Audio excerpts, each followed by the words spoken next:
sort of have about 30 rats on me. All over you. Yeah. And then also being shot in the coffin at the end. I have to admit, it was really terrifying for me, but so beautiful, the way it was shot. And yeah, it's stunning. Great movie, so congrats for that. Als wir uns umdrehten, waren einfach alle tot. And I was wondering, I feel like vampires have been part of pop culture for so many times. We have Dracula, we have Buffy, we have Twilight. Yeah. Where do you think this fascination with the topic comes from?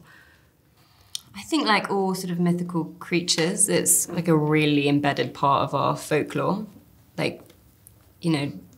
Sort of dancing around the devil sort of thing. And dating back to like the earliest forms of storytelling, it was always like myths and legends and mostly completely imagined creatures. But I guess they all originate from somewhere. It's like your darkest fantasies, because there's a lot of shame wrapped up in this thing that she's trying to sort of... So it's also... Yeah. And you were sort of saying it earlier, I think, that when it's like mythical creatures, there's always some element of like fears that we are too afraid to face ourselves that they address. Yeah, bunch of things then, really. Bunch of things, yeah. So many. But I feel like with your roles, Anna and Friedrich, I only can say his name in German. Yeah. Friedrich. We say Friedrich. Friedrich. Oh, yeah, it's difficult, but yeah. I feel like they are the more lighter moments in this movie, and I love that because it's a really dark movie and they bring some light to this. Es ist wie ein Traum. Es war unsere Hochzeit. Was that something that appealed you to do this role? I think in a film like this, you need the light to then bring out the dark. It always needs to be a balance because you need to know where you're coming from and where you're going. And I think, yeah, they were fun parts to play in that sense because we got to sort of play the complete like spiritual deniers who are so stubborn and don't believe in anything that anyone's saying, and just determined to go forward and carry on their lives as normal to their own detriment. And that was, it was an interesting arc for both of them. Absolutely, yeah. I think it was kind of nice just to kind of play sort of what felt like slightly relatable kind of this sort of family dynamic.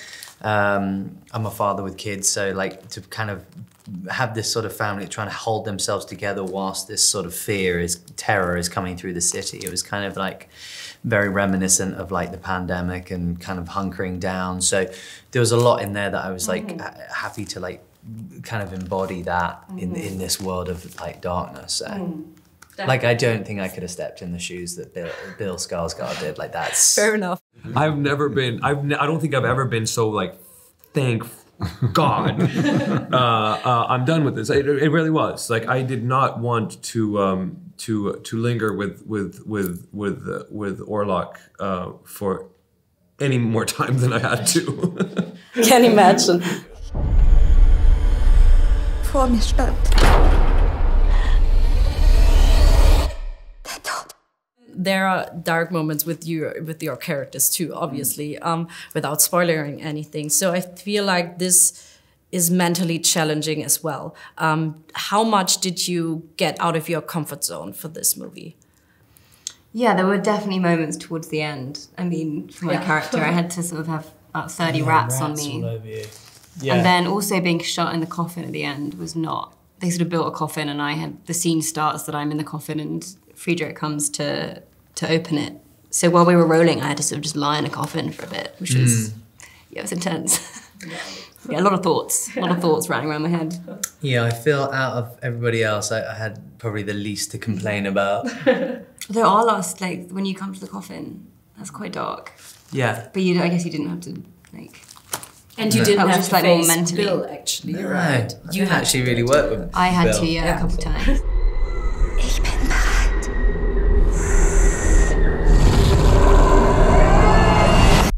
Did you actually learn something particular with this shoot, other than lying in a coffin with rats all around you? I think... Moved my eyebrows too much. Yeah, I think the way Rob works makes you confront a lot as an actor. Like a lot of your habits that you might get into in terms of expression or how you use your voice. And he sort of has such a specific style of working and he will really address those and sort of ask you to leave everything at the door. And just his whole approach, I think, is quite less is more.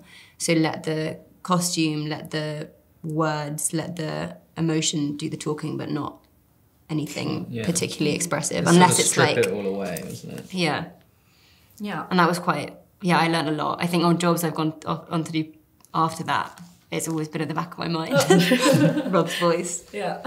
Although I wouldn't have the same trust in, like... No, I don't think... like, I wouldn't do it the same. I think his style works for his style of filmmaking. Some other director would be like, why aren't you doing anything? Yeah, move something.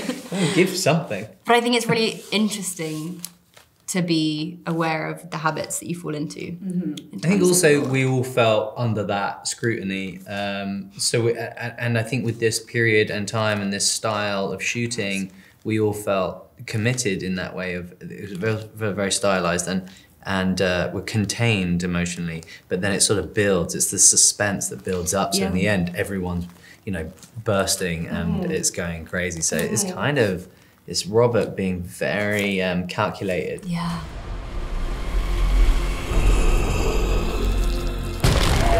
Es gibt einen Teufel auf der Welt und ich bin ihm begegnet. Du könntest mich nie so befriedigen wie er.